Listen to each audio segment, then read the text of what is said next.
Back in my day, we played with pogs. Okay, sorry. Back in my day, we played with marbles. pogs. We had marbles and we'd flick them across the thing. Jacks? And play with tiddlywinks. Tiddlywinks. What? Look it up.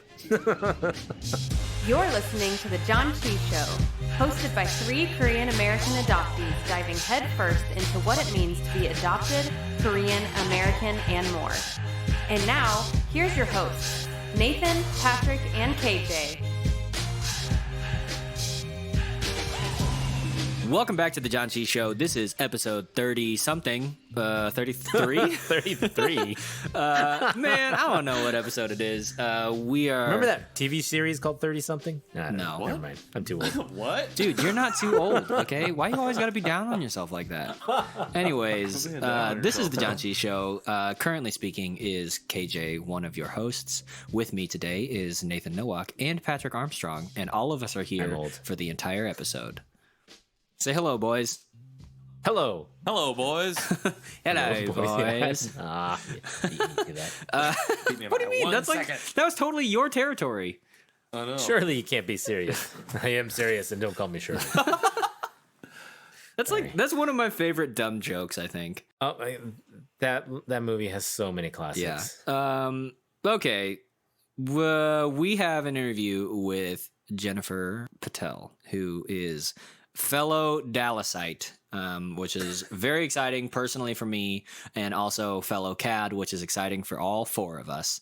So it's a really, really fantastic interview. But before we jump into that, we are going to spend some time talking about our names, specifically Nathan, KJ, and Patrick. JK. We're actually talking about Korean names, kind of related to our names and maybe a broader discussion about Korean names, because we all have, I think, a little bit different relationship with that, with our Korean names. So first off, for the listeners at home, Nathan, Patrick, what are your Korean names? It's like a game show all of a sudden. Yes, so my For 200. name, yeah, exactly. For 200, what is Lee Sang-gil? So yes, my name is Lee Sang-gil, Nice. which I always thought was Kill, K-I-L, but as we all have now learned that the K's and the G's are very similar, so yeah, so I'm pronouncing it more the Gil, I guess. Lee Sang-gil. I always, Thank you. I would always say, don't mess with me, my middle name's Kill. Yeah, dog. Yeah, dog. Wow. I was so gangster in Oklahoma. Yeah, you were. My name is Kim Young Jin. I always said it the first to last. Young Jin Kim. But it could be Young Kim. That is my name, I guess. We'll talk about it. Cool. Rounding it out, my Korean name is Kang Jun-tae. So, which I always found weird because some of the Koreans that I knew growing up, I mean, I still know them, but the ones that I had met or the ones that I heard of, like I've met a lot of boys named or heard of a lot of Korean boys named Jun, but not Jun-tae. And Jun is the only like 2-syllable name that I've heard of, like, Lee Jun or like Kim Jun, but I haven't heard any like 3-syllable ones. And also Jun-tae specifically seems fairly uncommon, which is interesting. Yeah, I did a little research too, trying to figure out what our meanings of all our names was, and Juntae was a tough one to. What did you find? I'm there curious. Wasn't many things. So for your name, I found actually handsome and great. Heyo. So have you heard that before in the past? No. Handsome? And also, I will say that the hanja with your name really matters to define like what your name means. My because papers, it can be different, right? Yeah. It can be like one's the meaning of a name, one's the meaning of the word, which could just be like you said. Kong is your last name. Yeah. Yeah, that means bean, right? Kang? I had heard it meant river. River. Mm-hmm. Oh, I'm spelling it Kong. Oh no, it's Kang. Ah, see, Kang. Yeah, there we but go. there's no Kong, like, there's no in case anyone's listening. sound in Korean, so it's Kang. But yeah, so my Korean name, according to my papers, means eminent greatness. So not a lot to live up to there. That's great. I love that. I wish my name meant that. So the word great, so that's Yeah. similar. I found that sang meant bright, Gil meant road or path. So again, I don't know how accurate that is, but it's the bright path or road. I don't know. It feels my like name a means Lord of the bright Rings thing. star, Yeah. even though my first name is Young. No, your first Yeah, I name looked is up yours too. Youngjin. I found bright as Yeah, well for yours, Youngjin. or spirit, and hero was another brave or hero. Was also Ooh. something it talked about with Jin. I would like to be a bright hero. That would be cool. I know we're talking about names, but I just read something real interesting on this piece of paper that I thought I had read before, but I think I might have just like not talked Skip about over it. it? Can I? Yeah, man, go for Yeah. it. First off, explain So- to the listener what the piece of paper is, and also please talk into your mic. Am I away from my mic? I mean, if you're not directly on it, and I will say this, you are in particular the worst of the three of us for like leaning back or looking away or whatever. So like I can hear all of your head movements around the microphone. Well, you do a great job of editing to make it not sound that way. I have, I've talked about it before, but I have all my files or that my parents kept. And this particular form is called confidential background information, which also has the meaning of my name on it. But at the bottom, so it also marks that my name was given by a social worker and not by my parents. So I have that information. But it has a lot of interesting information about my birth mother specifically. So essentially, her and my dad or my birth father became close, and then he got married to somebody else, and then they never heard from him again. And then she became belatedly aware of the pregnancy 6 months in. And then it said, as she has hard situations economically, socially, and psychologically at present, the baby was referred for his better future to be raised by good and normal parents. That last bit is kind of problematic language. I don't like it. Be raised by good and normal parents. Can do without that. But I thought that was interesting, just like... I could do without your editorializing adoption agency. yeah. I could go back in time and rewrite that. That would be great. I don't know. I just thought that was really interesting, particularly the psychological stuff. And not that she was I don't know what she was struggling with. There's no information in here. I mean, maybe there is a little bit more, but I don't think that there is. This is the only part of that paper. But I just did the DNA test, and I thought it was particularly interesting that I had only one variant of one of the things, like the health things. Whereas, like, my sister has a numerous, like, not like a lot, but I know that she's got way more than me, where at least she has one variant detected, and I don't have, like, any of that. So I think that just made me, I don't know, it was just interesting. I read my name, and then I was like, oh, what's this paragraph of information here? And then read it, and I was like, oh. But I don't know. We've been talking a lot about mental health lately and on Clubhouse, and I've been thinking about that a lot. And now I'm like, great, I have a lot of issues. That's immediately what I thought. I'm like, this is the worst information to read. So I think I just wanted to process that right here in that moment. But this paper explains everything. Yeah, I'm just like, yeah, right. I'm just taking it immediately at face value too. I'm just like, yeah, exactly. That it wasn't made up. Taking it in the worst way possible that I could possibly take it. But that's immediately what I thought. Like, I forgot everything we were talking about, and I was like, oh my gosh. That's Well, interesting. I mean, the translation of something like that has to be taken with a grain of salt, because you're assuming that they say psychologically wasn't there could mean she was depressed about giving up her baby, or that she was a single mother. I mean, it's not a psychological evaluation. Right. It's just that she was struggling with having to potentially, raise a kid on her own. Right. So the translation there could mean anything. And so I wouldn't take it too Also, deeply, like, just but- the I gotta find mine.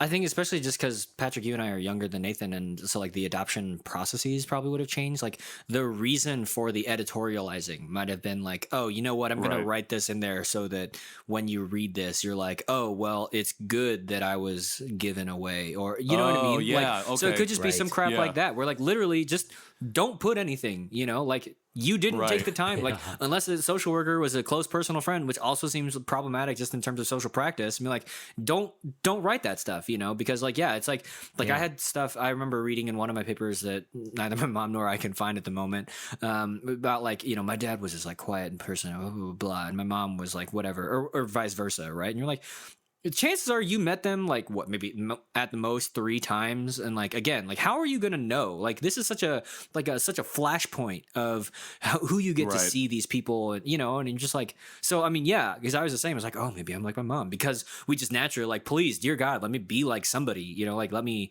relate and connect to someone. But yeah, it's also just like, what was the point of writing all of those things, And for me, even being adopted later than you, it's just like, yeah, maybe they changed their process, and I don't know what adoptees now, what type of documentation they have. Maybe they did stop finally editorializing, but yeah.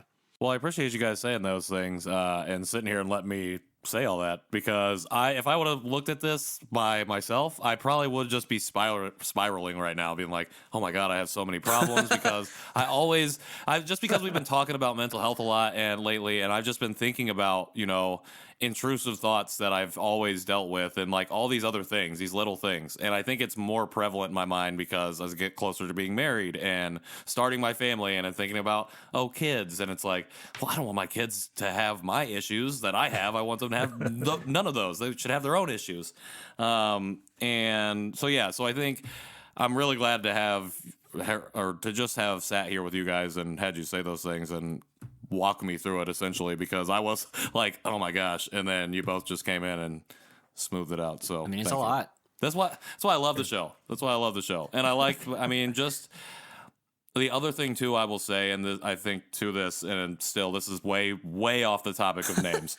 We'll get back there. But community, like what we're building, because we talk about, we've never met, but we're a small community in itself, and just knowing that I have people like outside of social media spaces that I've found virtually in the last year is really great, because it's a lot to process on what's my own stuff, not let alone what's going on in the world. And to be able to sit with you guys and do that, like last Friday was really cathartic for me. Like I needed to have that. And I don't even think I could have done that on like Clubhouse. This is like inner circle type stuff. So you guys are in the inner circle, just if you didn't know that. Nice. But remember the old T-Mobile or the Boost or no, Virgin Mobile circle? I remember that. Friends? You guys are in my circle of friends in that. On that MySpace top 8, baby. Well, yeah. Well, I noticed on iPhone now in messages, you can do a little favorites category at the top. Oh, and have really? your favorite. Have y'all people not that been you're pinning texting. your messages in And- iMessage? No. Man, No. yeah, y'all You guys like, were up that there was like now, one of the first though. groups that I pinned. It was like No, you, my wife. It's pretty much it. Yeah. I'm still scrolling. Oh my through gosh, all you my messages to nerd. find Yeah. stuff. So check. You can just grab Yeah, it and dog. move it to I the gotta top. pin those Yeah. things.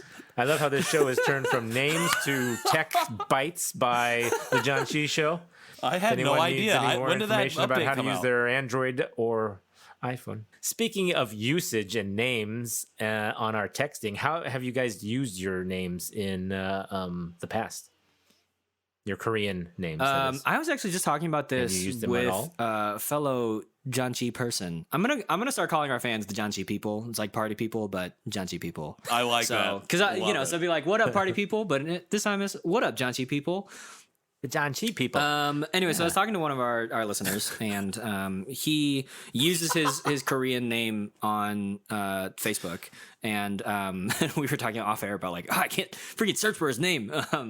But I was saying, I think it was with him, how like the internet has always been a really nice space for me, because I have traditionally used some form of my Korean name for it started with like literally my AIM screen name, and then has moved to email addresses, to like my Xbox gamer tag, to like just lots of different things. Anytime that I needed a username that I just didn't want to use my personal name for, I would always go with my Korean name. And so in some ways, even though, we feel like we've been robbed from this identity, the internet gave me a place. And being a digital native, I got to have a place where I chose and like began the steps of reclaiming my Korean identity. And so I think that's always why I felt really comfortable on the internet, is because I'm like, oh no, this is what I chose for myself, and people, like, even if it's just in video games, like people know me and refer to me as, Juntae or, whatever. So Kang the Fang, as it once was. So,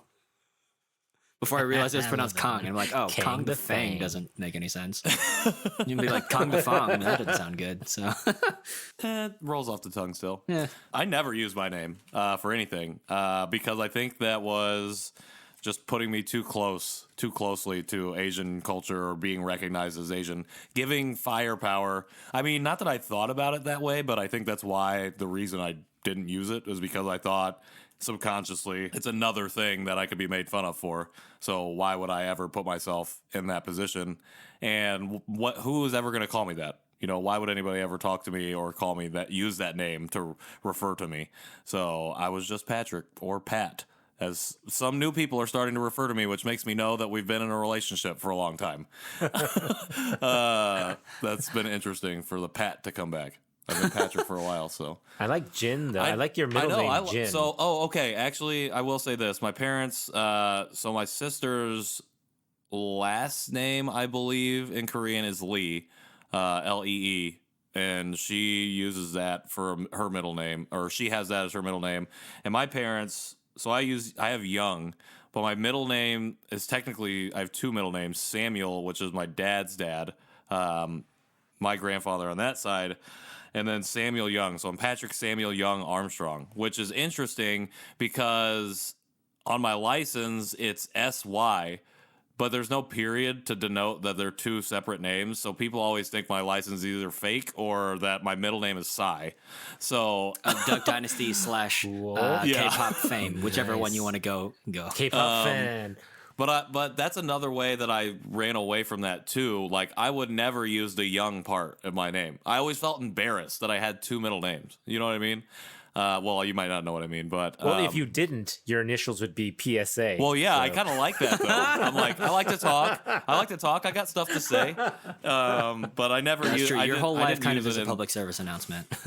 I actually did use it as a song title for something. Nice. Oh, nice. Even though the song wasn't about me, but and I don't know if that song ever got released, but. Anyways, that's been my experience with usage. Has been basically none, and then lately, you know, I think about it a lot more, and I do like it actually. I like the way it sounds. I like the way it makes me feel a little bit more whole, and that's why I started to use the Hangulized version of it, like on my Instagram handle or my bio and things like that. So slowly reclaiming. Yeah. Cool. Jin was also a character in Tekken, Oh yeah, the fighting game. with the hair. Man, I love Tekken. There you go. And the red Hair matches. and the red. He was like Paul's equal. I don't know why I remember the character names of Tekken, but now I want to play that. Just unearthing memories. That's what we do here on the Janchi Show. We dig up weird facts about ourselves.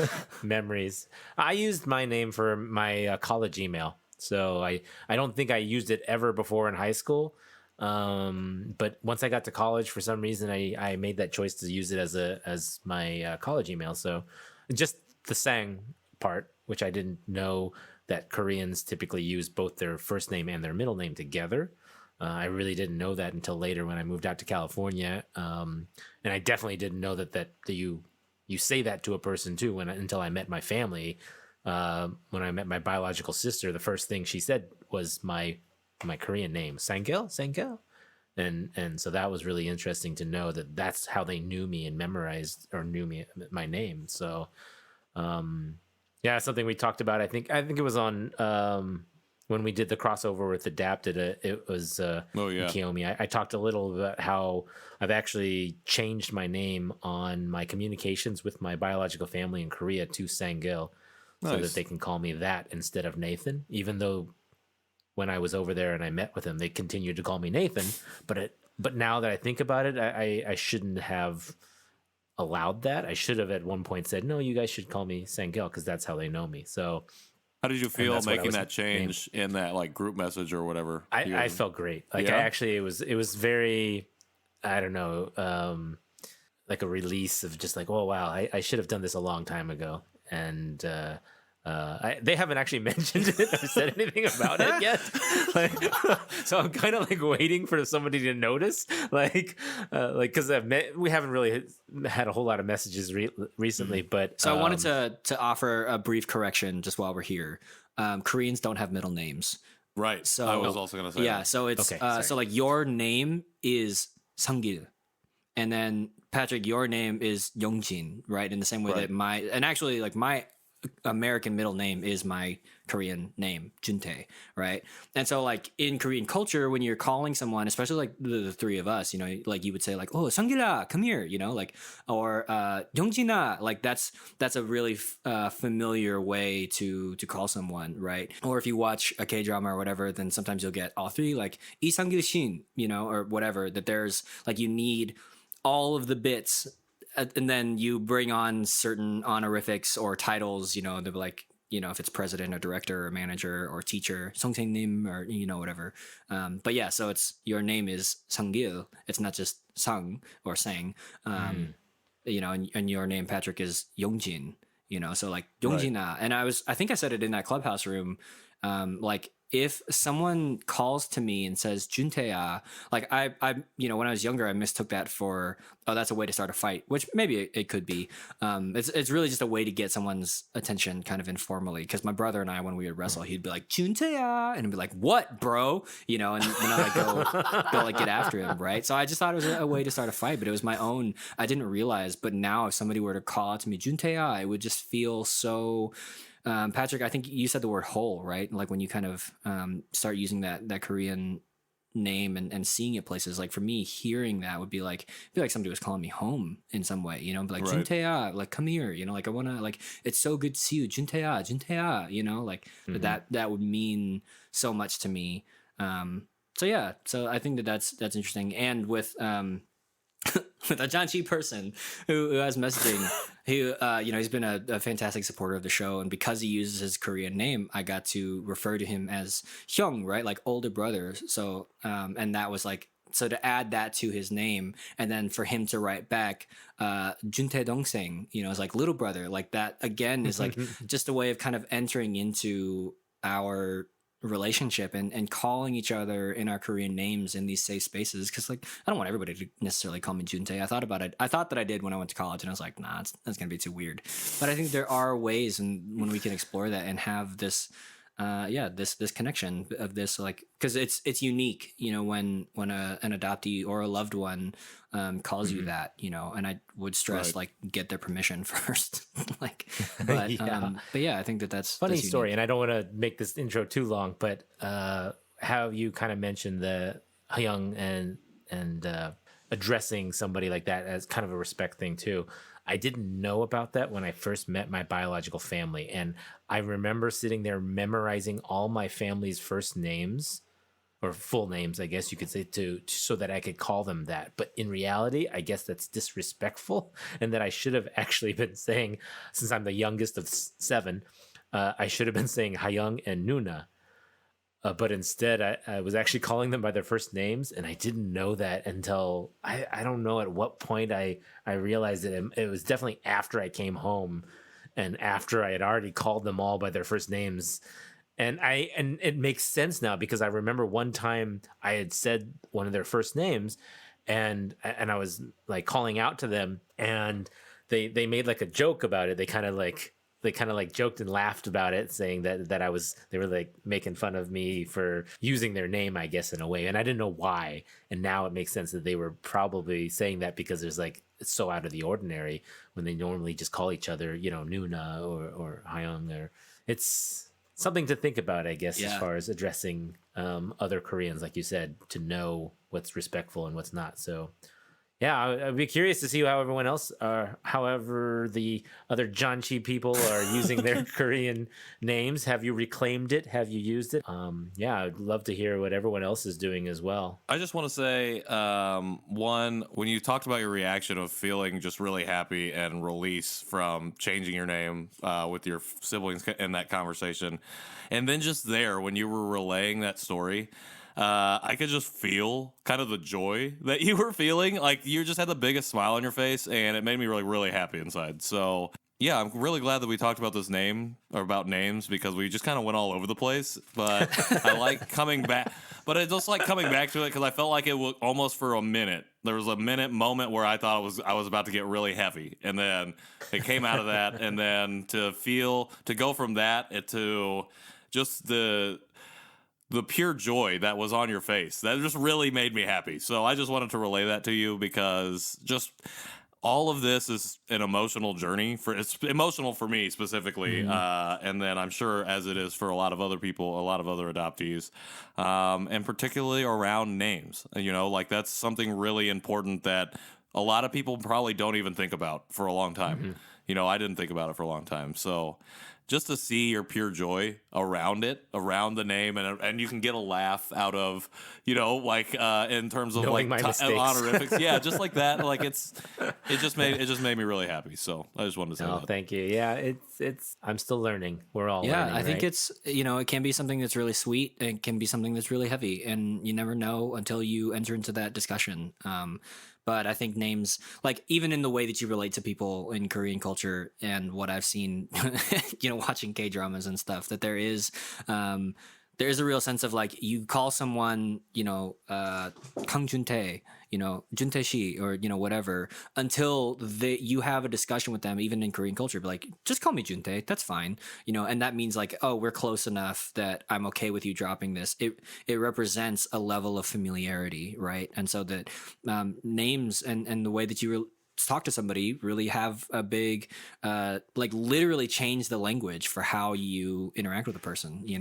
So I think it's a really beautiful thing. I wish that we maybe it's just because I'm adopted, but I wish that we had a similar system in English, like a more formal, more robust system. It's what Minju talked about, like when you speak in Korean, you just kind of know your place, because you just like you hear all of those things and you hear the whatever, and you just like it's just really easy to get into the flow of that. So yeah, well, this intro was all over the place, but mostly just about relationships and stuff. And we have a really incredible interview with Jennifer, who has such a profound, unique story. Not that all of our stories haven't been unique, but this one is unique even amongst the story of unique ones, just in where her life is at right now, and where she's at in her adopted journey. So let's jump into that right now.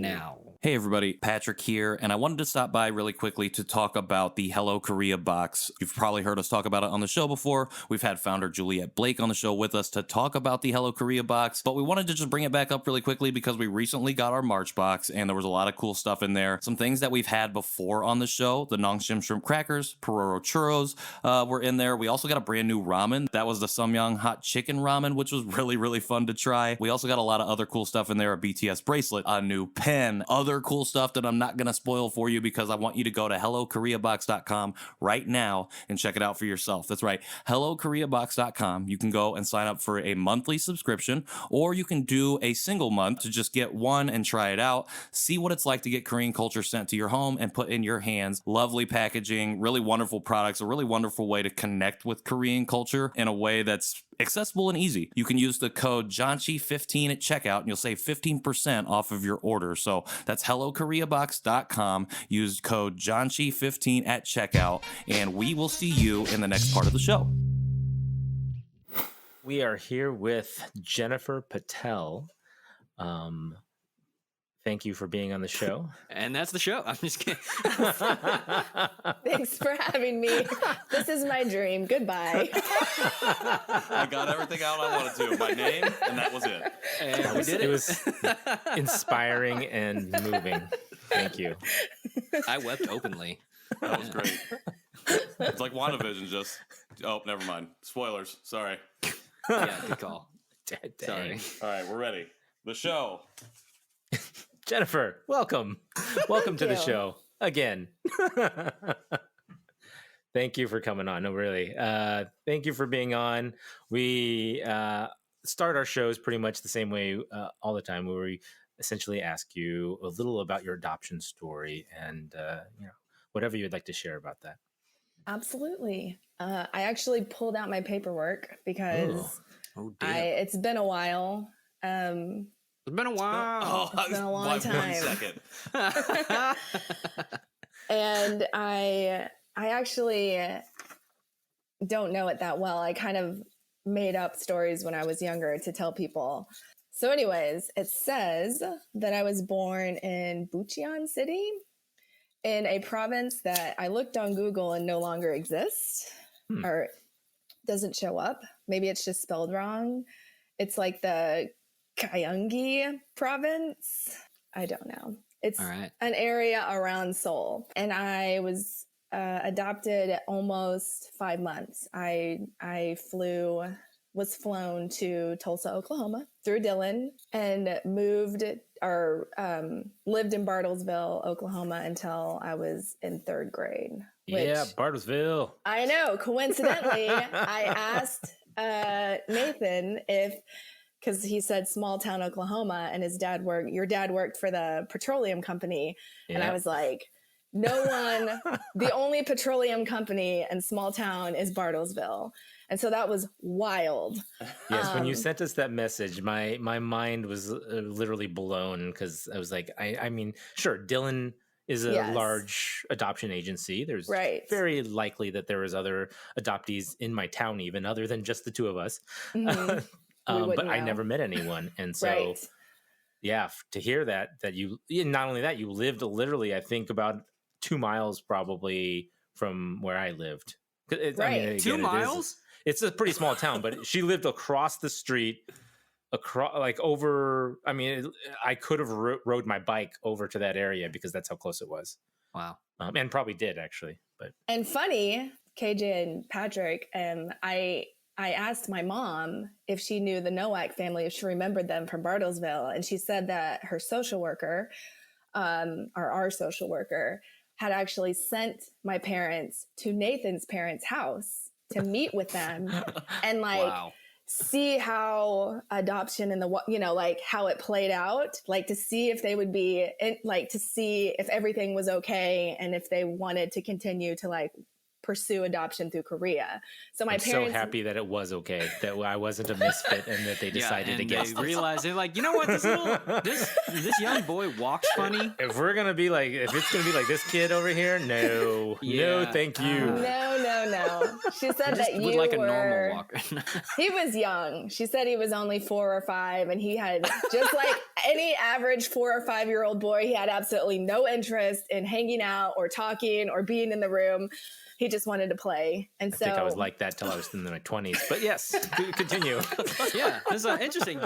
So what you're saying to me is that 4 and 5-year-old boys don't like hanging out with adults. They do not. Wild. Not interested. So they talked to his sister, his older sister, who was maybe 8 or 9 at the time. And I mean, again, what can an 8 or 9-year-old offer? I'm just trying to replay how strange this probably was to you guys to have this other couple come in and just observe you.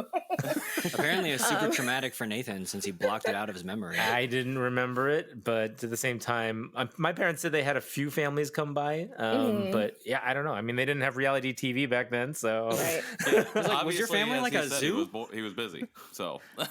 Yeah, your parents were the model, the standard. And so I just thought that was wild. Had I lived there a little longer, because we moved when I was in 3rd grade to the Dallas-Fort Worth area, to Grapevine. And if I had just lived in Bartlesville just a little bit longer, I might have run into Nathan at Brahms. I know. It's so wild. The old Brahms. So, when I was working there. Welcome to the Brahms Boys podcast featuring Jennifer. Yeah, we were the Brahms Boys for a hot second at the beginning of the show. I haven't had dinner. I might pick that up, actually. Don't tell me that. Don't make me jealous now. Come on. I love Brahms. I have friends who still send me photos every time they go there sometimes. So, Jennifer, you might appreciate this. I can buy Whataburger spicy ketchup here in town now, so that's been a real treat. Yeah, when you come back, I could have Brahms burgers and Whataburger spicy ketchup. Just mix it up. Nice. I almost feel like I'm home. Yeah, when you come back, it'll be here. Yeah. So your parents came over. They weren't scared away, they were not and scared they away. continued with Dylan to move forward and adopt you. So. Yes, and really, I have a question for you. How did you escape Bartlesville without an accent? None taken. Without an accent. So there's video of me when I'm 6-ish, and my sister, who is a baby, her name is Laura. And I said something, Laura, stop fussing. But I said it like this. I said, Laura, stop fussing. It was so accented. And I thought, what if I had lived there longer and looked like this and talked like that? That would have been wild. Did you have an accent and you lost it? Or I might have had some that I lost, but I know I do say certain words sometimes, and I also know that when I go back, sorry, you know what I meant. Certain words with an accent. Sometimes Patrick. I use words. Sometimes I use words from books. But no, I sometimes use specific words that have a little twang to it, especially when I go back to visit my sister, who still lives in Tulsa, Oklahoma. So when I go back, I do hear it, but I don't think I use it. My parents didn't have one, and I think that's mainly the reason why I didn't have one, is because my parents didn't have one. got it. And that I don't know, honestly. And then college in Colorado, and then California. So the majority of time, I just either blocked it out or Repressed it. Yeah, I don't know. I know I have friends who have very thick accents. Yes. Yeah. So Stop fussing. It was so funny. And I'm like, I can't believe I talked like that. I lost mine when we came to Texas. So that's a good thing, I think. I mean, you did move to the big city, so that is True. understandable. Because some people are like, KJ, why don't you have an accent? I was like, I live in like the headquarters of corporate America. Like, there's Right. not an accent there. Right. Like, there's 80 million accents there. But I do say things like fixin' too, which none of my family does. Fixing So, too. I'm fixing Interesting. too. That's a good one. So I moved to Grapevine, started third grade in Grapevine. My parents, after they adopted me, they adopted me because they were having trouble conceiving, and then had another adoption in the works in the United States, nationally. And then they were like, just kidding, we're pregnant. And so I have a younger brother, and then 3 years behind him, I have a younger sister, who are both biological to my parents. And so we couldn't look more different. They are blonde, they have green eyes, they are tall. So anyways, so that's my family. And then we moved to Grapevine, just like most other adoptees. It was all white, and that was my experience, really, to be surrounded by like majority, because I went to Texas A&M for college, which is also largely white. And there's more diversity, but I wasn't looking for it. And then I didn't really interact with people of color until I started teaching in a Title I school. And so I had coworkers who were people of color. So that was kind of my first people of color friends. My husband was in med school at the time. And so that introduced friends that were people of color. And then my students, obviously.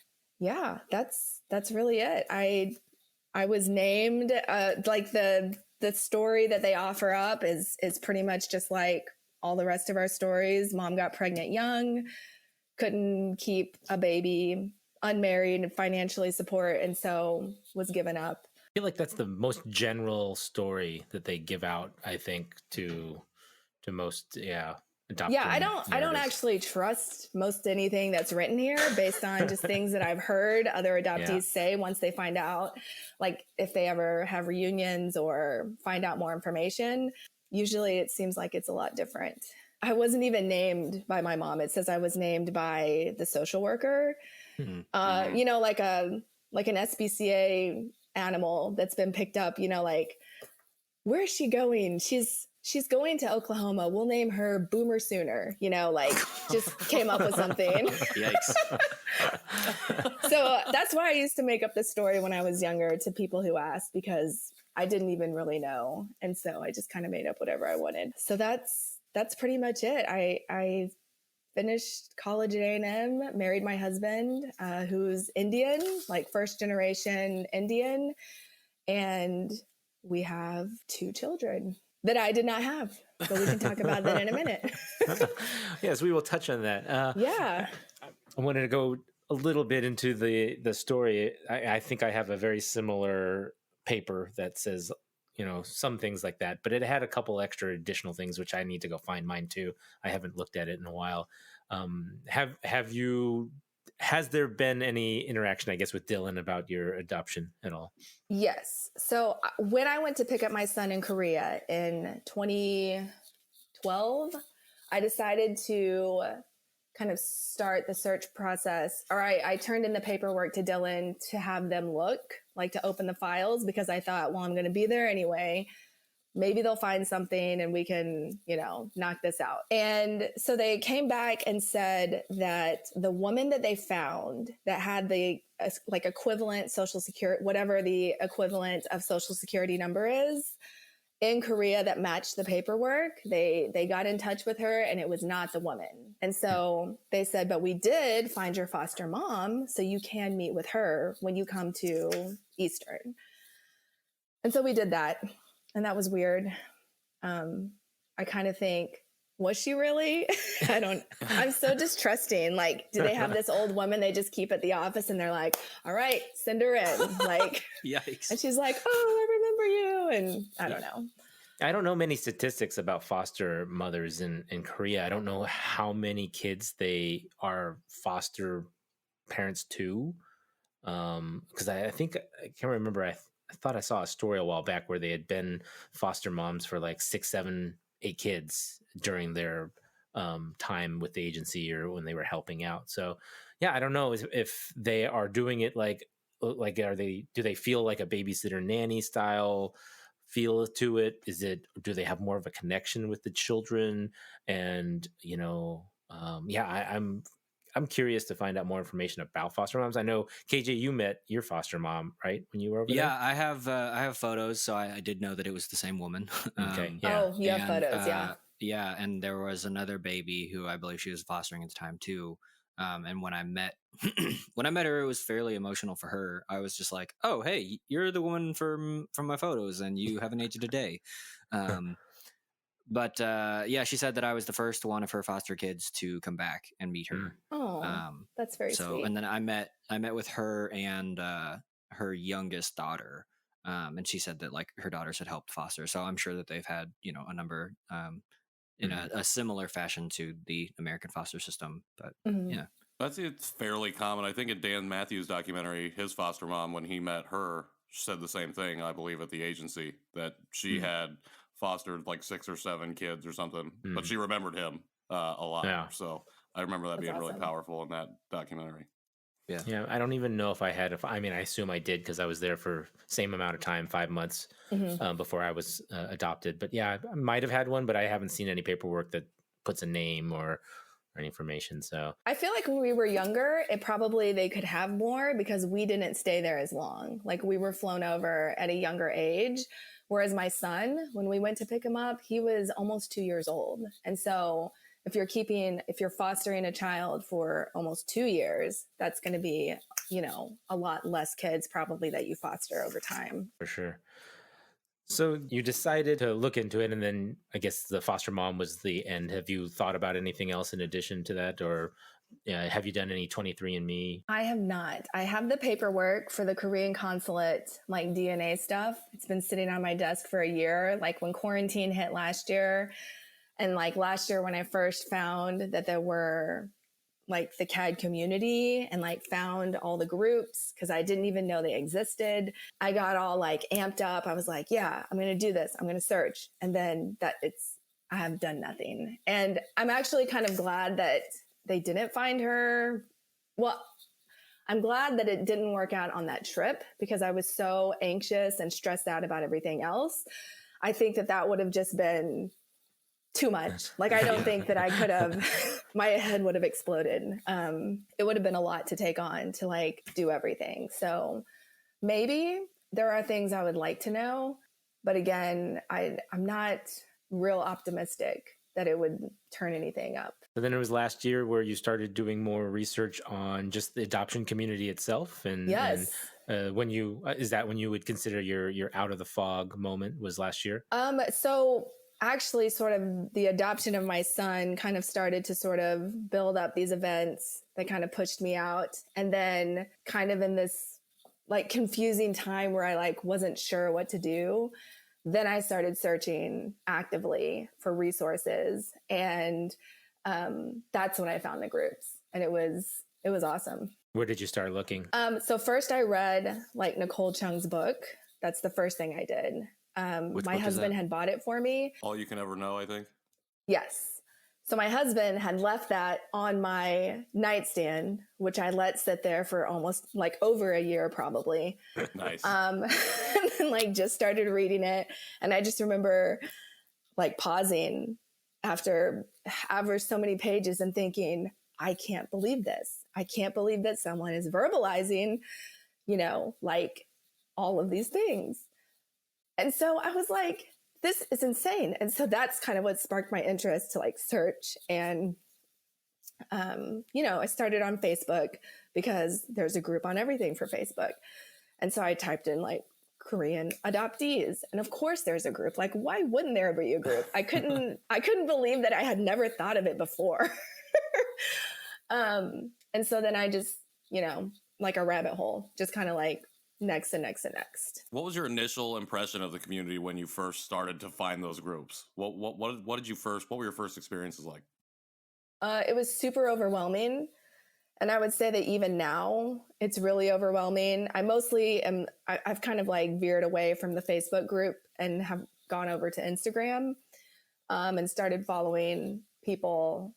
And you can sit down and someone links something to somebody else to link something to somebody else. And like 30 minutes later, you're 16 people deep from like where you started. And there's just got nothing on this.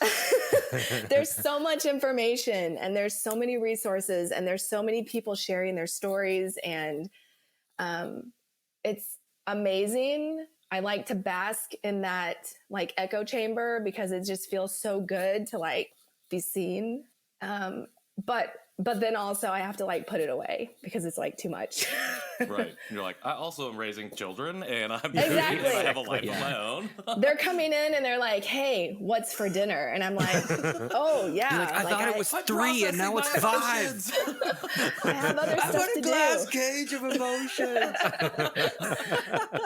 Exactly. That's exactly what it is. Yeah, we definitely have those moments. I think Patrick specifically is the most involved in all of these research projects right now. And oh my goodness, it's amazing. We get to see through his eyes what he's diving into and learning from that, which I really appreciate, actually. Absolutely. Dude, get out of my eyes.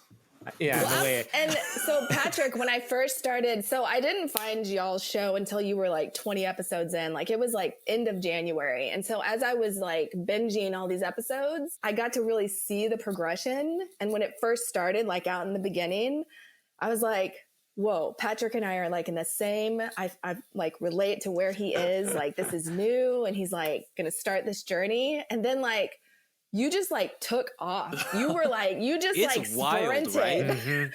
And you have just done so much in this very short amount of time. And it's amazing. Like I love reading your stuff and I've learned so much.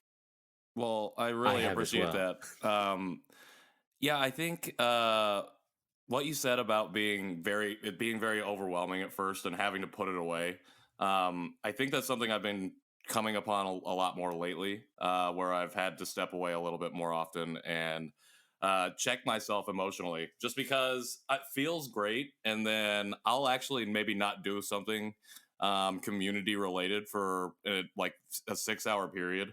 And then I'll just feel really sad or really just like emotionally downtrodden for some reason. And I'm just like, what is going on? And then I'm like, oh, well, you just read a bunch of history stuff and you just had 2 4-hour-long conversations with 30 other people talking about a lot of this stuff. And it's like, you don't give and then you're going and hanging out with your partner and trying to figure out your life. And you're not taking any time to just be like, oh, I'm just like, there's other stuff going on too. And then with everything going on in the community, it's just like one thing after the other.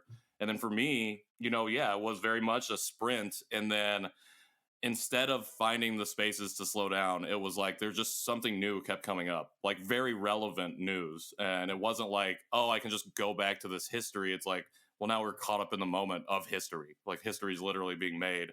What are we doing, or what am I doing to be a part of that, or to make sure we're doing better, I guess, because that's what we're trying to do. So yeah, I really appreciate that. And I really appreciate you saying just about, taking that space for yourself, because that's something I definitely want to impress on people that have listened to the show like you have, or since the beginning.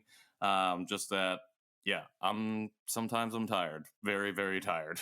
And you got to step away sometimes. When you said yesterday or whenever, like I feel I've been learning so much, and at the same time I feel like I'm learning nothing. That is like exactly like I will read all this stuff and I'll feel so connected, and then like the next day I'm like, am I like any further in this? I have no idea. Oh yeah, because it feels like you almost because you're taking in so much information, it can feel like you almost forget what you've just read, and then you wake up the next day, and I'm like pushing forward. But right now, I even find myself going back reading the books that I've already read to like, okay, I'm like, am I citing this person correctly? Like, I'm like, am I really fully understanding this? Like, I need to go back again. And it's like, well, if you would have did this stuff in college instead of playing video games, playing Skyrim and watching Doctor Who like a fool, you would have been fine. But No, it's fine. no. That's exactly what you said, though, Jennifer, where you go and you find some resources, and then you click a link and you find another resource. You click a link. I feel like that's been the thing for me as well, and I'm trying really hard to stop at some point where I'm not doing too much research, and I am enjoying my life and my kids and things like that. And I'm trying not to talk. Hey, congratulations, man. Yeah, thanks. Yeah. I'm trying not to talk too much about it to Allison as well. Like my wife, I feel like every time something new comes up, I want to like explain it to her. But then at the same time, it's like, oh, she might want to hear it on the show, or maybe I shouldn't explain too much, like a spoiler alert, like of what's coming on the show. Like I feel like I'm always talking about it. It's like when you first get into a relationship and all you can do is talk about the relationship to other people, and they're like, all right, we get it. You're dating absolutely. someone. Do you guys feel like, so with our spouses and your fiance, Patrick, where I'm like a different person, and like I had never thought about any of this. So you're right. Mm-hmm. Like to process all of this from like when we got married and we were meeting, like I never thought about any of this. Like I had no intention or desire to like find out anything or learn anything. Mm-hmm. And so we're not the same people. And I know married people change over time anyways, together, relationships, but you're right. I'm like, I do feel like every time I talk to Vivek, I'm just like talking about all this stuff. Yeah, no, so for Sarah and I, like we have gone through a lot of life change together, from freshmen and sophomores in high school to graduating and then going to college and then getting our first jobs and moving away and, and all that stuff. And so the description that I always used was like, for as much as, and we were, long distance for most of our dating relationship. So the description that I always used to explain us was like, as much as we change and the world changes around us, we were always anchored to each other. And so like, we just had kind of always committed to holding on to each other and changing with each other and keeping that in mind. But now, like, I have this incredible almost guilt, not so much with Sarah, but with the rest of my family and people who have a long relationship with me. I mean, even with the people here, that like when they met me, especially for the people here, but for people back in Texas, is like when they met me or how they knew me, I was a certain person. And now I feel like I have done a complete 180. And it's a lot of wrestling and working through like just identity work on our own shoulders, to be like, who the fork are we now, but then it's like equally as important, like if you come to a place where like, this is who I am, this is how I see myself, then like that's so good and that's great work. But then it's equally important, I think, for the people that love you to see you as this new person and to recognize that you have changed and you have gone through this metamorphosis, and yet it causes a similar cognitive dissonance in their minds that they weren't ready for. And because like for me, like because I have the power to not force them to go on that journey, I'm like, do I say anything? Like, like I don't want to like bait and switch them, except like, like for my parents, like you adopted me into this, but like, as like even in a lesser relationship, like for my work, like when my work hired me, I was basically a white person, Mm-hmm. and now like when I leave, I leave as the only person of color on staff. And like, that's just such a big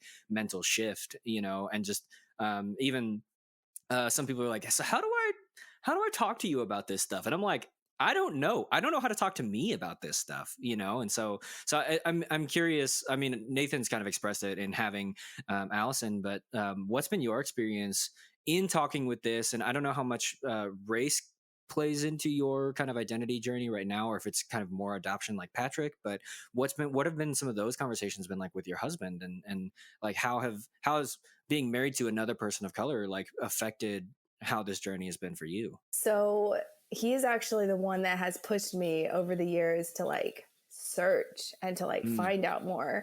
And at first he would ask me, or, you know, he would wonder like, why I didn't want to find out more.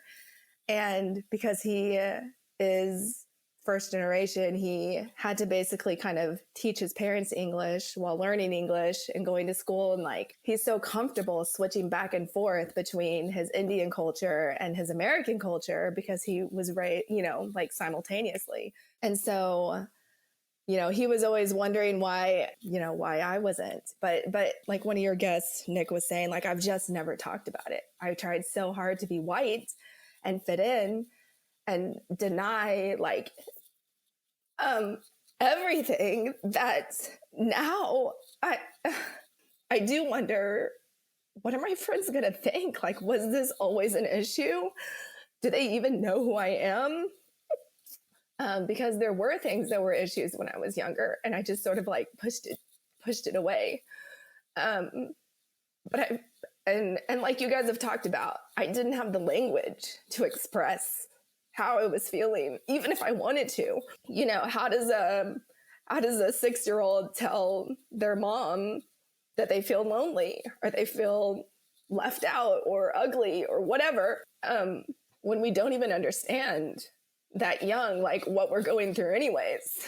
And so I kind of find it amazing that we all just sort of were taught to survive using these coping mechanisms, and no one ever taught us. We like figured it out ourselves at such a young age, kind of how to power through and protect ourselves and like protect our adoptive parents and just kind of like maneuver through our lives, like seemingly alone. Because we all kind of grew up in these parallel lives where we were experiencing the same feelings, a lot of the same feelings, but we didn't know each other. You know, we were all surrounded in this white community and had no idea how to express feelings.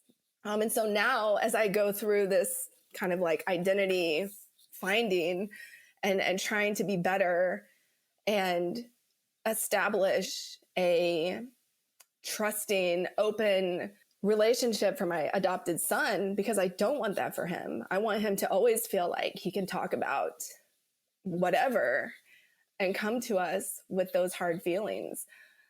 You know, I do worry. My friends are probably like, we don't know how to talk to you about this, because I've never talked about it ever. And same thing with my family. My dad is deceased now, but like, I never told my mom like any of these things. So I don't know. It's kind of scary to think about. You know, you talked about us being on, like when you listen to the show, you and I particularly resonating on the same level, being at the same point in your journey. And, you know, everything you just said right there is currently something that I am also struggling with, particularly when it comes to having these conversations with my friends. Because I'm still friends with a lot of the people I was friends with when I went to high school. And, you know, the hardest thing was, yes, that feeling of loneliness at that point, even though I was surrounded myself with people, with friends, to fit in, to be accepted. That's when I started to internalize like the jokes and make the jokes first and all of this nonsense. And because I never had the language or anything to talk about this with them. And, you know, when I would lash out emotionally, it was like, oh, well, there goes Pat again, you know, acting all crazy. And back then I thought it was that, you know, I thought I was like, just that something was going on, you know, or whatever, you know, I was just emotional. That's basically what it boils down to. It's like, that's me. I'm an emotional person and I fly off the handle for not very much. And now in this past year, having learned a lot of this stuff, starting to not only see myself as Asian American and as a Korean American, but as an adoptee as well, and understanding like the inherent traumas that come with that, you know, starting to broach these conversations with my friends is extremely difficult because they don't know. They have no idea when I bring stuff up like this, what I'm talking about. And it's honestly more the friends of my friends that understand it more, because they take on, I'll say I've had conversations where they're genuinely curious and not in like a white person like, oh, I'm gonna ask you this really, really disrespectful questions after this because I don't know. It was like genuine follow up, and it was really cool to see. But again, that was like it was an extension of my friends, not the people that I consider like my friends, my core friend group. So still navigating that, and kind of the same with my parents too. Still navigating like, how do you have that? Because I'm just like you, Jennifer. I never talked about any of this. If anything, everybody said I I was well adjusted, a term that I've now grown to dislike a lot. And, you know, I was just like kind of the happy go lucky person, but I really was very lonely for a lot of that period. Even though I made it seem like I wasn't, because I was loud and laughed a lot. I also cried a lot. So yeah, I just wanted to say that I resonated with that. Same thing with the self-deprecating jokes, the racist things. If I can control all of that, if I can say it first, you can't say it to me. Right. It's like self-protection. Like if I can get it all out there in the open and tell you, yeah, I'm adopted, my white family, and we all have a good laugh, like that's me controlling the situation. And my friends, I imagine, would be like, wait, so we like spent how many hours together growing up and like nothing. You never said anything. But again, how do you even say it? How do you even talk about that stuff? I think it's so wild because like when you're younger, your friendships are literally based on the things that you share in common, you know, or it's like, you know what, this friend group is super different than my world experience and I need to rebel against, you know, like my given worldview and find out who I am, you know? And so, yeah, like to your point earlier, you're like, what 6-year-old knows how to say, hey, mom, you know what? I'm feeling super lonely because I realize that nobody, even the people who look like me, like other Asians, don't have the same lived experience of being adopted and feeling white. That like no 6-year-old is that intelligent, you know? I mean, arguably a 6-year-old is that intelligent, but like for a 6-year-old to be that intelligent and to have that life experience, and then for a parent to be like, hey, you know what, kid, I see you and I understand that because I too am adopted, you know, like there's so much nuance and so many layers that have to perfectly fall in place that it's just the odds of it happening are so improbable. And so, yeah, it is hard when you're like my friends, you know, like I went to the same church for 18 years and I was like, so those are my closest friends. I'm like, how do I talk to you about being adopted when like we never talked about that? But like that's just not a thing that we had to worry about. Hello, Ellie.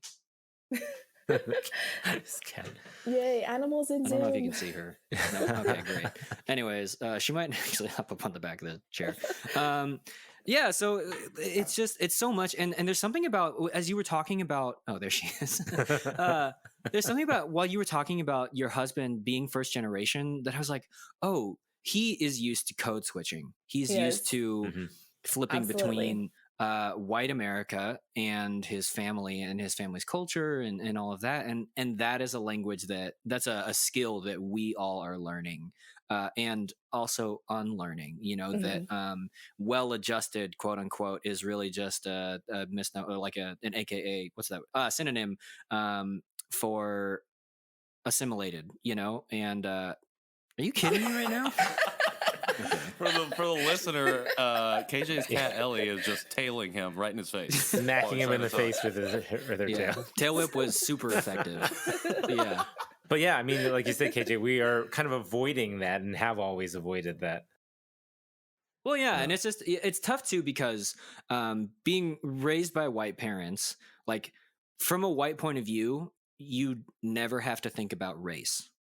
So like your white parents don't have to have that language. They've never needed that language. They don't have to have that point of view. And then like for people of color, like you kind of always have that language, or like you're given that language at a very early age. And so for us being stuck in the middle of that, you're like, I don't know. And there's no one that you can talk to because at that, especially if you're younger, because kids don't have the nuance that adults do. And also like adults don't have the nuance that they should. Right. So it's like, if you go and you talk to an Asian and they're like, why aren't you more Korean? You're like, well, my white parents and all that stuff, and they don't understand. But then also like your white parents are like, I don't understand, why is it important for you to be Korean? Like they've not, like like learning a new culture is just like, oh, this is a fun like thought experiment, or Right. this is a fun like, you know, whereas like for your husband and Nathan, probably for Allison, it's just like, no, this is my family, this is my blood, this is It's a how they thing grew that up. It's that just- courses through. Yeah, exactly. Like, is what this it is. defines my worldview. It's not a fun thought experiment for me. This has to be a part of who we are, and yet we're like, I don't know how to do that. And we So- all grew up in such a colorblind community, you know, Yeah. where it was like, oh, well, you know, everyone's equal and we don't see color, we don't see race.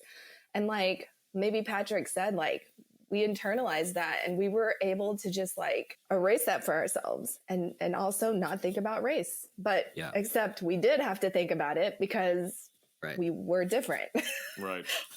Yeah, I had that conversation with my parents, and they said that they thought that that was correct. Is essentially that we shouldn't look at color, and that we shouldn't look at our skin, and we should just accept everybody as humans. And I can see what their point is on that, as far as how you treat everybody, but physically, we are different. Well, it just denies visually, so much about who you are. Yes. You know, like the colorblindness is like, oh, well, I mean, you're black, but that doesn't matter. You know, Right. like that's not like, I get how that's good sounding, but that's not the most right, you know, because if you're black and that doesn't matter, then it leads you into, well, I'll use a different part of my identity because I think it's easier for people to understand. Like, so my right hand is missing a finger, looks like this for the viewers at home, which is only the people in the podcast. Literally none of you can see this, but This is the podcast part. yeah. All right, not recording video. No, I know. So, but mostly for Jen's sake. But so, like, if my parents had decided, oh, well, we don't see your disability, then they would just like put me into football camps. They'd like go and find me a piano tutor. They would do this, that, and the other, and totally not acknowledge that I'm going to have a much harder time doing certain physical things because my hand is the way that it is. Right. And so like, if they just like, oh, well, we don't see disability, then like, but then I'm going to struggle a whole lot. And a lot of this could have been avoided if you just seen my disability and be like, hey, you know what? Let me do some things that will actually help you out, you know? And it's the exact same thing with race. That to say that, oh, well, I don't see color is like, well, then we're going to struggle, and you could have done things about this, and it's just not, you know, that makes it really tough. And I remember when you actually messaged us for the first time, and we made a comment about you should come on the show, and you were like, no, but I don't have anything to provide to the show. But then you said at some point, but I did adopt my kids. And I thought, well, this is, You're like, this is amazing. You actually are our first adoptee who has adopted themselves. So gone through that process and everything. Tell us about that. adoptee who has adopted. Yes, sorry. Has Patrick gave adopted. you I was like, he was I like, wait a can't minute. really Wait. speak words. adoptee who was clearly. adopted. Sometimes he In a uses sentence. certain words. Yeah, just edit it later so that it makes sense, please, KJ. Just Thank edit you. it out. Just edit. Yeah, just put it Made together. sense. I got it. So when we decided to start trying to have children, it turns out that for whatever reasons, there's no like certain reason. It's just like up in the air, or unknown, I guess. Combined with issues, my husband and I are infertile as a couple. And so I thought that really sucked as as an adoptee who has never seen like a blood relative or met, you know, I thought it was really shitty that was how it was going to be, you know, that was not going to happen for me. And so obviously I wanted to be a mother. I was a teacher. I love children. You know, I wanted to be a mother. And so, you know, your options are adopt or IVF. I mean, it's bizarre because it was like being in the exact same place as like many adoptive parents who adopt, like that's me now. And I wasn't really thinking, like I was still not thinking about my adoption and the repercussions. And, you know, I'm still kind of in the fog at that point. And so I'm like, okay, well, I'm adopted. I'm fine. Let's do it. And, you know, I knew enough to know that I needed to adopt like a Korean child because that person was going to need a mirror, you know, like I did not want a child to grow up, you know, like me without mirrors. And so I thought that was going to be enough. Like, I'm adopted. I know how it is. I've experienced it. We're going to look alike, you know, like this is going to work out. This is going to be okay.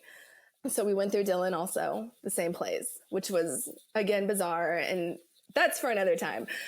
So we adopt him, and we have to go there and pick him up. And, you know, we matched with him when he was about 7 months old, and we had to wait a year. The Korean government grants travel visas to the babies, and now they only do a certain number per year. And so they do it by quarter. And once you hit the number of visas that they've given out by quarter, and this was obviously a long time ago, it's probably changed since then too. But when we were adopting, once they hit that number, it shut down and you had to wait till the next one. And so we ended up waiting over a year to go get him, and got him around 19 months. And it made me wonder. So we went there and we didn't spend a whole lot of time there. I'm a homebody. I don't love to travel. I'm a control freak, and I don't like to go places where like I don't know what's going on. And so to go to a foreign country where I'm not going to know the language and anything was very overwhelming to me, even though it's like where I came from, and I was kind of excited to like be the majority, you know, and kind of see what it's like. I also know that I was going to be like, I hate this. Get me out of here. And so we only stayed for like 5 days, maybe, kind of toured, sightseed for 2 of the days, picked him up, stayed a night, and then left. And I wonder if our parents, so I don't blame our parents for anything. I feel like they didn't know, you know, like the times, there wasn't a lot of research. The adoptees that were being adopted weren't adults yet, like us. So we can talk about this. There wasn't a lot of information. So all the things they did to love us and raise us, they did, I think, the best they could. And so when I went to Eastern and we stayed at the welfare center, we stayed at Eastern, I just wonder if our parents had to go and pick us up, because, you know, we were all flown here. And so for them, it was literally like a new beginning. They're getting a baby off a plane. Like it starts there. Big metal stork. Yes. Yeah. And I wonder if they would have had to go to Korea and see, you know, like what it entails, if that would have changed things. Because I'll tell you, it is traumatic for everybody to be responsible for ripping a child, in this case, a toddler who is almost 2 years old, who's about to start speaking Korean, who's saying words, you know, like babbling. Pre-Korean languages. Yes. Yeah. That whole time of development in a child where they're listening and they understand everything and they're just starting to talk, to rip that child away from like everything he knows or they know, that is a lot. That is, it is very traumatic for the child most of all, but also for everyone involved, you know? And I will just never forget that day. It's not like our parents are all smiling and they have like newspaper articles and it's so happy. And I can tell you that it is not like that. It is sad. And then you bring him home to like an entirely different place where they have no idea what's going on and you can't explain it to them. And they're like a guest in your house and they don't want to be there. And they are looking for literally anything that is familiar and there's nothing. And that's heartbreaking. So anyways, that was really hard. And it took a while for everybody to adjust and start the relationship building as parents and son. And so anyways, I just wanted to say that it's I get it. Nothing that we do, even from then on, is ever going to replace that almost 2 years, you know, that he had. And even though he was living with a foster family, like that was his family as far as he was concerned. He didn't know. They're just babies, you know? And when my husband and I were told, you know, like You're going to wait a while. They're going to be older.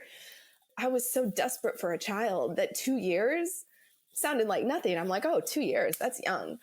But since having a biological son and watching him grow up and hit those milestones, 2 years is incredible. There is so much that happens in 2 years. It's amazing how much they change and how much they learn and the bonding. And it made me sad all over again, raising the baby, thinking we missed out on all of this. And this is all the things that he was doing in Korea with his foster family, like before he came here, so much bonding. Listening to you tell that story and that experience, that's one of the most powerful stories that I feel like have heard told here on the show over 30 or 27, 28 interviews. I think that not only was it powerful, I think this is a necessary thing for listeners of our show to hear. We had a conversation earlier about, expanding the people that we interview on the show to include maybe adoptive parents potentially, or people from the agency. I was a little hesitant to expand outside the adoptee perspective just because of what I think of the purview of the ethos of the show is. And, you provide an extremely unique perspective. And I think hearing you tell that, your experience and, of having adopted and having went through that process is something that was viscerally powerful to me. And the whole time you were relaying that, all I could sit here and think was, what if my parents had heard this story, and applied that, or had that thought process go through their heads or before adopting. And it was a different time. And I agree, just like you said, I don't hold anything against my parents. I think they did a great job, especially with the tools and resources and access to those things that they had. I think they did a wonderful job. I love my family. But at the end of the day, I think, I've read a lot about adoption history and the practices that were used by agencies and different people and the bad. I've read about a lot of the bad stuff, but I haven't read a whole lot about specific adoptive parent experiences where they go to Korea or go to a country to adopt a child and have that experience. So I just wanted to say all of that to say that it takes an incredible amount of bravery to share something like that, to be able to work up the strength and courage to come on and share something like that with three strangers, three people that you don't know. But we do have a certain connection. And I think that right there doesn't justify you needing to come on the show and share. I think your story is incredibly interesting, even without that specific experience. But I think that story right there is one of the reasons that I personally do the show, is because there's experiences that, as I say, everybody is so unique. All of our stories are so unique. You're never going to hear the same thing twice. You're going to hear similar themes and whatever, but everybody has something that just makes their story incredibly unique to them. And that right there was it. And I just want to commend you on sharing that with us. I know it wasn't easy, but it gives me a lot of courage and bravery, or the desire to be that and to share and to do more and to work more to uncover more stories like this when people are ready, and to share those with our audience, with other audiences, because it's important. People need to hear perspectives like yours and the experiences like you went through. So thank you for sharing that with us. Yeah, absolutely. And even though we were younger when we came here, it's the same, raising a biological child. Think of all the things that happens, Nathan, with your babies by the time they're 4 and 5 months. Think of all of the things that have been established in that time. And, I challenge you to maybe go back. I went back and looked at some of my baby pictures around the time that I had first come here.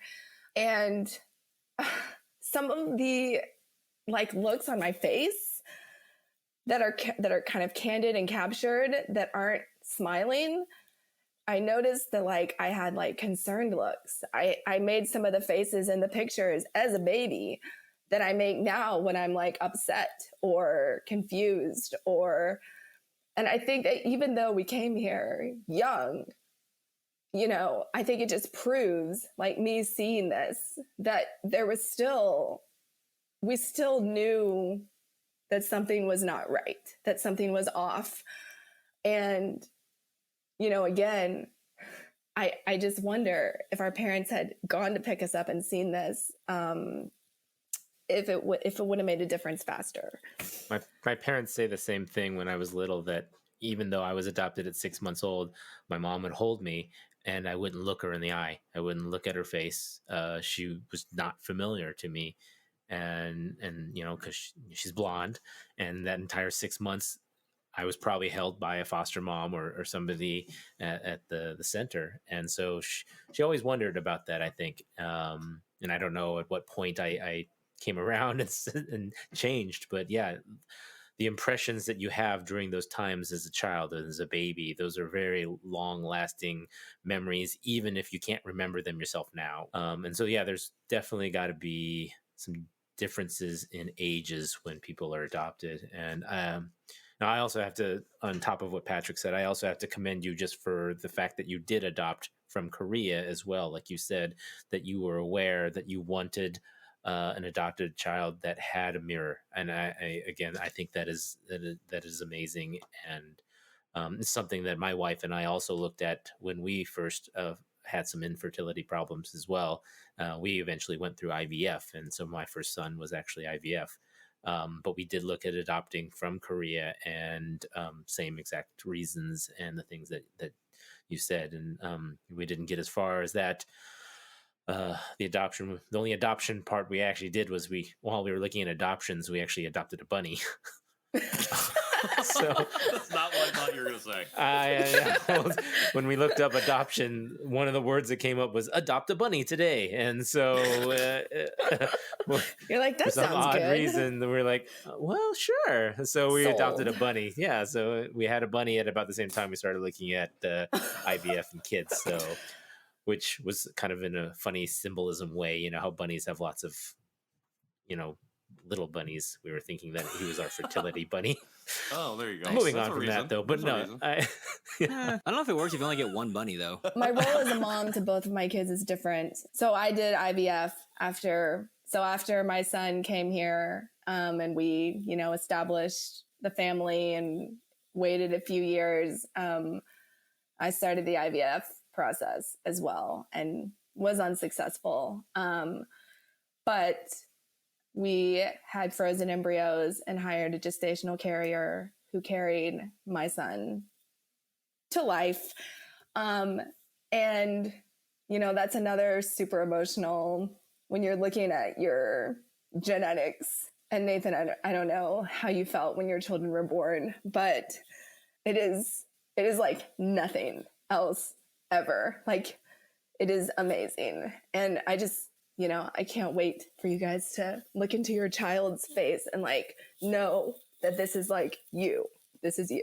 I have always been somewhat, I think, I don't know, obsessed a little bit with doppelgangers and people who look alike. I think you brought that up on like but your different episode. races? Do you do that? Like, Yeah, that's I mean, the they could be white different version of races. so-and-so? or Sure, I that's have the- that. That's funny too, but just funny you seeing say people that Screen look share. like other people. Yeah, I don't know why, and I don't know if that stems from not ever knowing a biological family member that I looked like until, of course, recently. But I always wondered, yeah, the same thing is like, what will my kids look like? What do my what do my parents look like? And I think maybe that's why I was so interested in that. So to your point, I agree. When my kids were born, I just kept thinking to myself, I was like, oh, wow, do my kids look like me? Do they look like my wife kept saying that she was going to be so sad if none of our kids looked like me. All three of them looked like my wife. Then it would be like, oh, This was for that nothing. yeah, exactly. It didn't work. I don't know. But luckily, actually, we think, well, again, they keep changing. We think They one of change, yeah. my sons looks more like me than my wife. And he does share more characteristics with me than with her. So we will see how It's that turns amazing. out. But yeah. It's life-changing. Yeah, now my current whatever besides going through all my own personal issues is just trying to be the mother, because my role as mother is very different for both of the boys. And I I am afraid. I'm not afraid, but like, you know, my son is still young. He's only 10, but he's about to be like a preteen and a teen and have all those angsty feelings. And is he going to come to us one day and be upset? I can't believe you did this to me. You know, like, who am, you know, like all the stuff that we felt.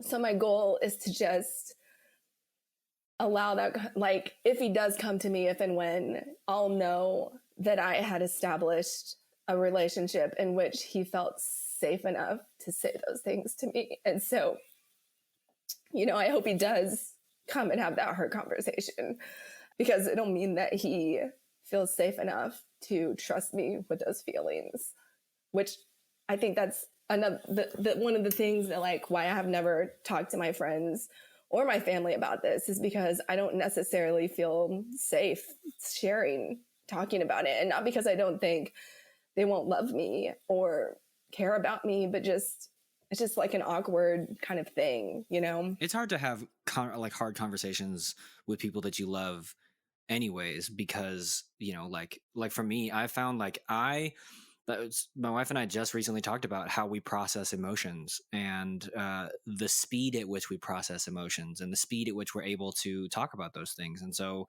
obviously doing the podcast and doing a lot of this work on my own terms and time, I'm like, Sarah, I got a lot of feels. And she's like, well, tell me about them. I'm like, whoa, like even a very well-meaning question is like, hey, how are you feeling? I'm like, why are you doing this to me? You know, like just immediately my guard goes up. And I know like Sarah is the safest person that I can share anything with. And yet still my walls just go up. And I typically am a person who does not have walls. So A, I found out that I have walls, and B, they go up real quick. Absolutely. It does not take long for them to rise. Yeah. And so then it's like, well, like, so then I have to deal with that response, and I have to maybe not even have the language to explain those things, you know, and that's really tough. So, yeah, I think that it's really powerful that you are so uniquely suited to have those conversations with your son, to be so uniquely suited to be like, hey, I see you, I hear you, I have literally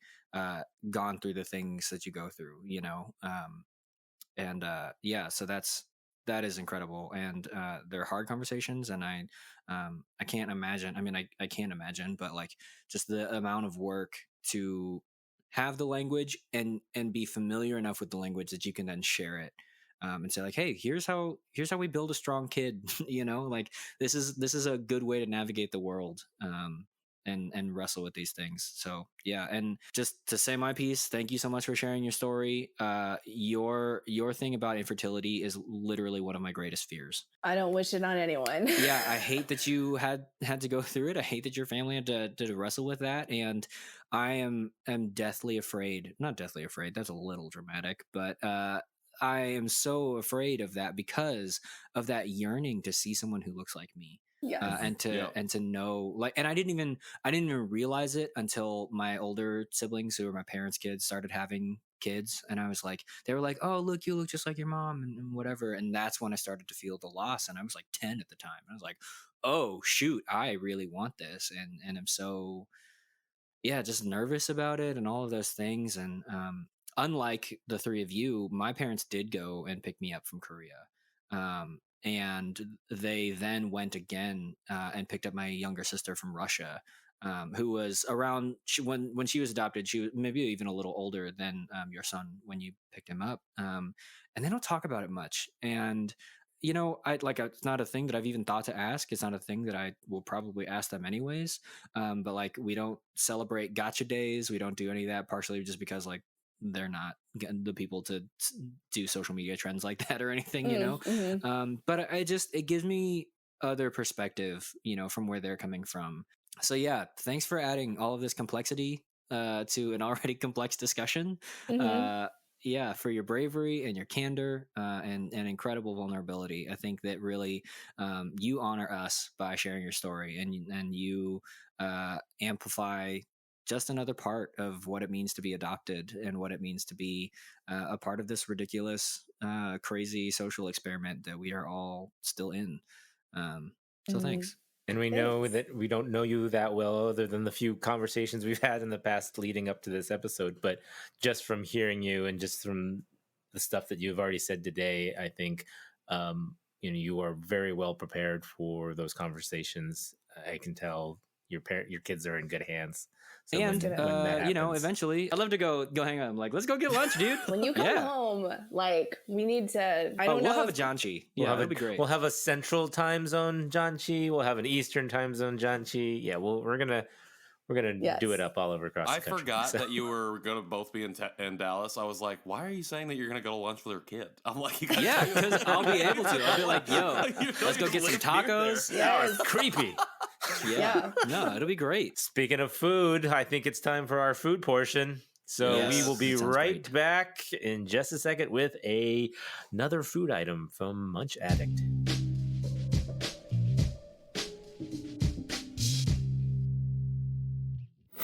Welcome back to the Janchi Show. This is the Food Family Hour. What? Very, We have very some excited. new So, guests. yes, Jennifer, will you introduce? Well, our guest is Jennifer. Jennifer, will you introduce your guests also, please? Yes, this is my oldest son, Alex, and this is my husband, Vivek. Hello, welcome. Welcome to the show. We are thrilled to have you on. If you haven't, please go back and listen to Jennifer's interview. If you happen to be watching this on YouTube, otherwise, you'd be like, I just listened to it, and here we are. Okay. Anyways, Patrick, what are we eating today, man? I have no idea. We are eating some sort of Vienna coffee snack. If you give me just a second, I can tell you what it is. So here's the wild thing. Usually we complain about not being able to read it because it's written in Korean, but this one is written in, I guess, That's French. French. I was good. Yeah. Language is. Koke dasu? Okay, dease. Das? You got me. I do not speak French. I think it's koke dasu. Really? According to the pamphlet, it is a sweet milk coffee cream is sandwiched between two thin crispy cookies. Who love thin, crispy cookies? And Alex, you're repeating one of our past snacks, the white Heim. Oh, yo, Whiteheimer, Oh, yeah. delish. Hazelnut great. chocolate in the middle of that one. I think you're gonna like it, but I mean, it looks fancy. This is a Crown product, right? yeah, I do admit it looks very fancy. Like it's Oh wait, maybe it's natural. kind of looks like wrapping paper, like Christmas Yeah. I'll wrapping be paper. right back. Sorry. Oh my gosh, Patrick! Literally, This is the part where we edit Patrick out and Cut it. Yeah. cut cut it it. into other where things. my co-hosts give me a lot of work to do. See, we had my kids come in on the show. We had Kat come in on your feed, Oh, and yeah, then that's now right. Patrick had to run away. I don't know. All right. Well, in the meantime, I'm just gonna go ahead and open this. Yeah, and get into Jennifer, it, tell 'cause- us. So you found this at a local shop. So you do have an H Mart nearby. Yes, I found it at H Mart. Oh, this is not gonna be Okay. good. My sandwich is smashed to bits. So Yeah, I'm just mine's gonna pretty crumbly. I can already hear that. In chop mine. it off. I'm gonna be very careful because, as you know, I hate You hate the crumbles. crumbs everywhere here. You should try this out if you like it. So It's small, which does it yeah, have a lot of caffeine in it? I see. I smells don't know very if good. it tells the content. It just says it could just be barely coffee flavor, honestly, but it is definitely crumbly. It tastes more like a cookie. Very coffee-y. This reminds me of eating those Coffee Go candies that we ate.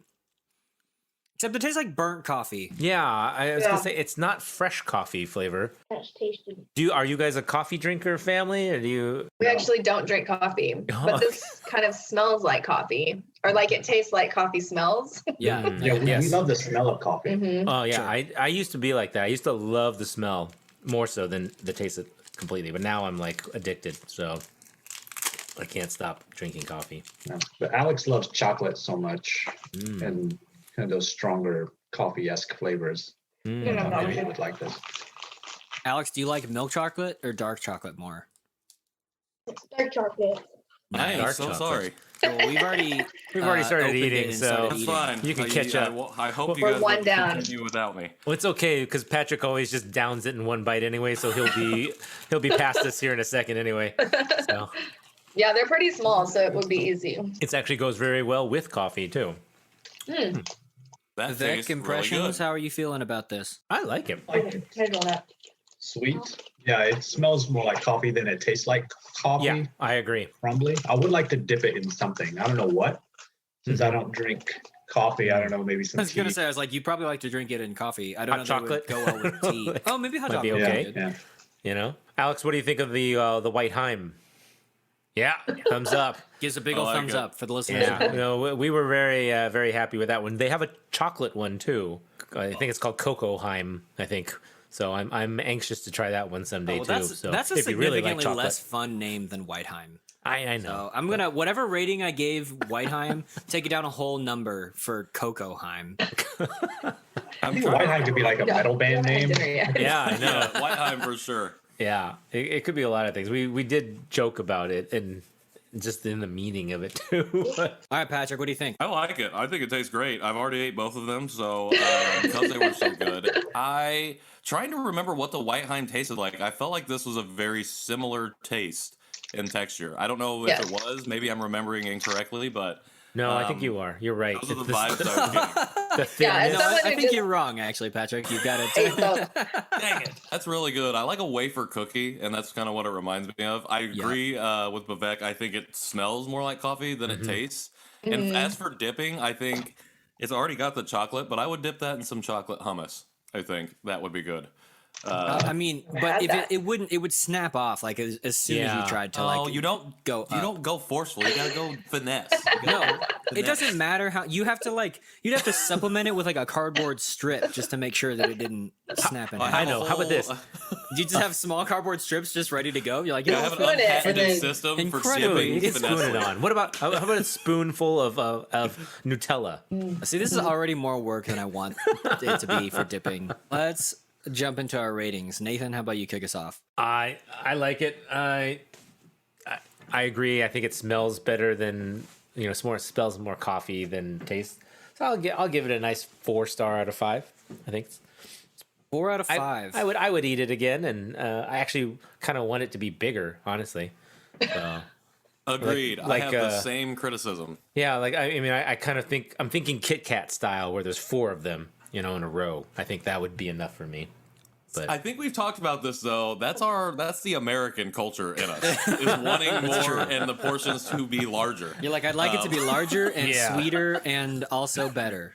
and more salt, please. wanted to be for Nathan. this big. Nice. So much salt. A foot long cracker. I don't know. What about you, Patrick? What do you think?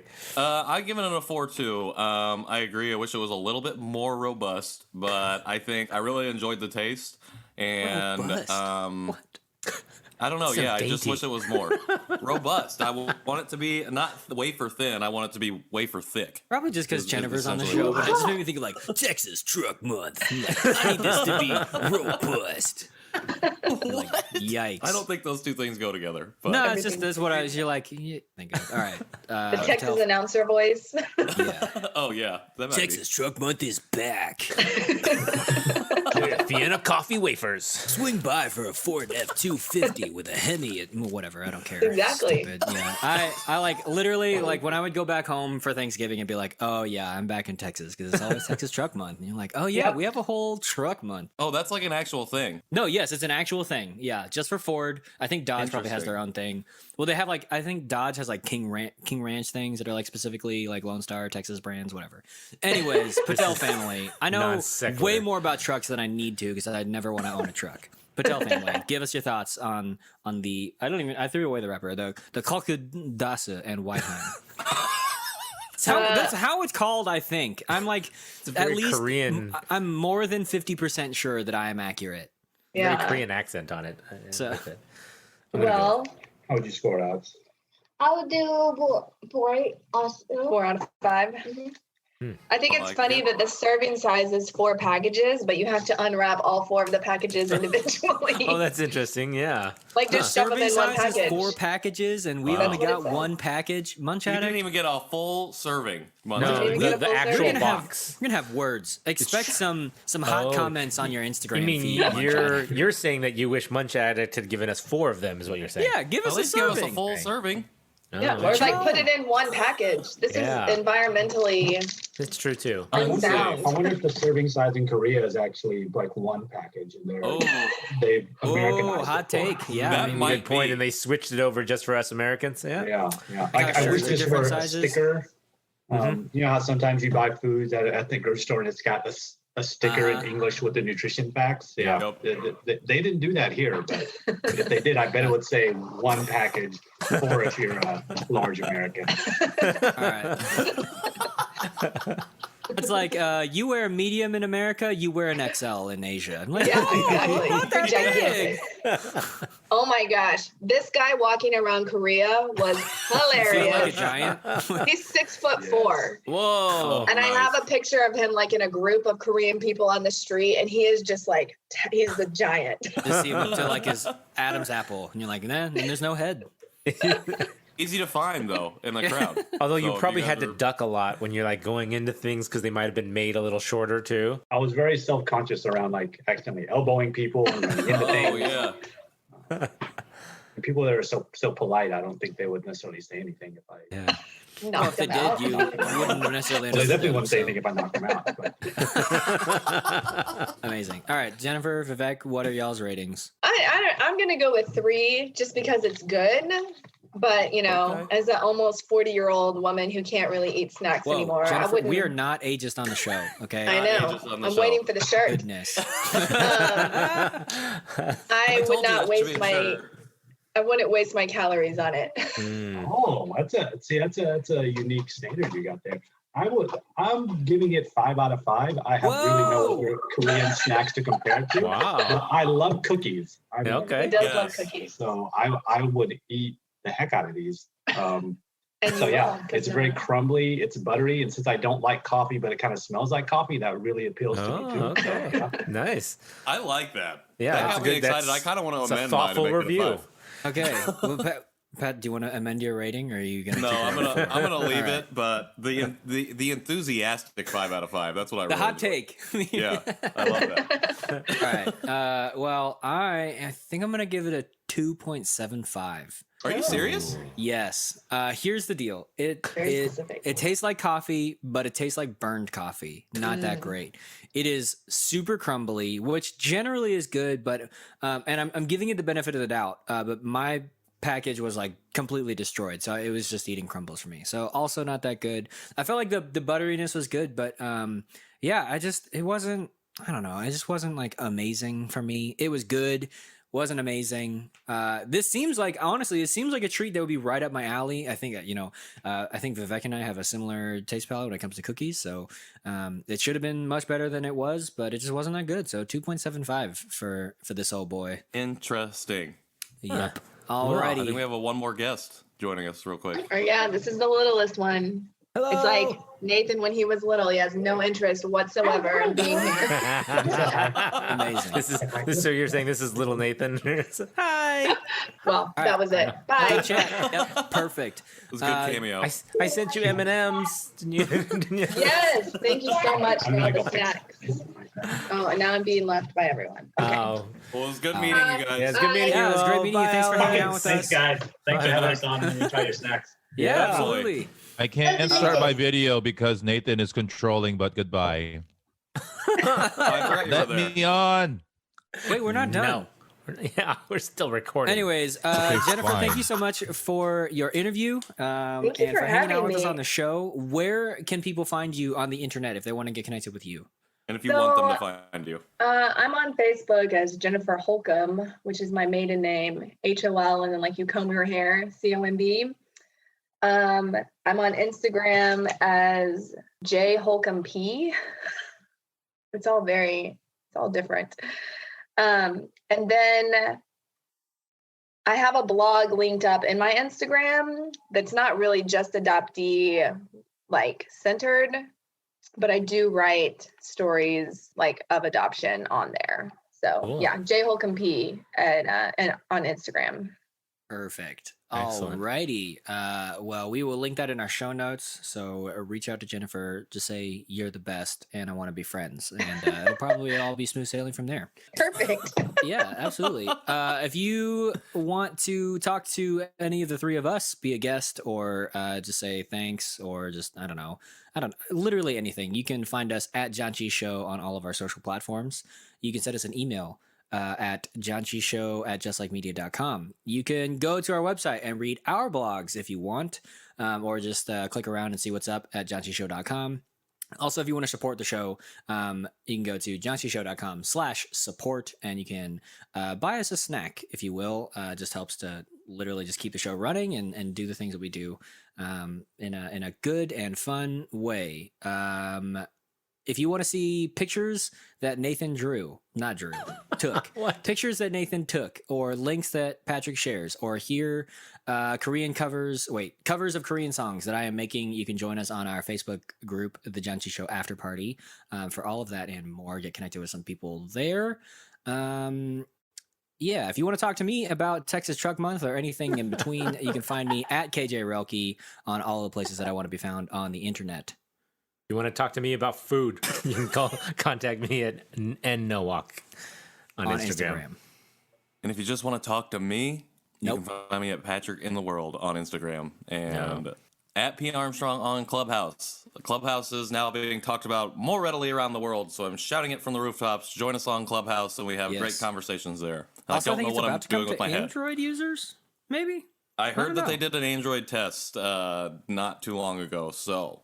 Although my wife still doesn't know what it is, and she keeps calling it Playhouse. So they should rebrand. They should definitely rebrand. Yeah. So yes, but thank you, Jennifer, so much for coming on for the interview, telling us your story, eating some snacks with us with your family. This has been great, and we really appreciate everything that you said. Yes, absolutely. Until next week, Janchi Heyo. Bye. All right, done.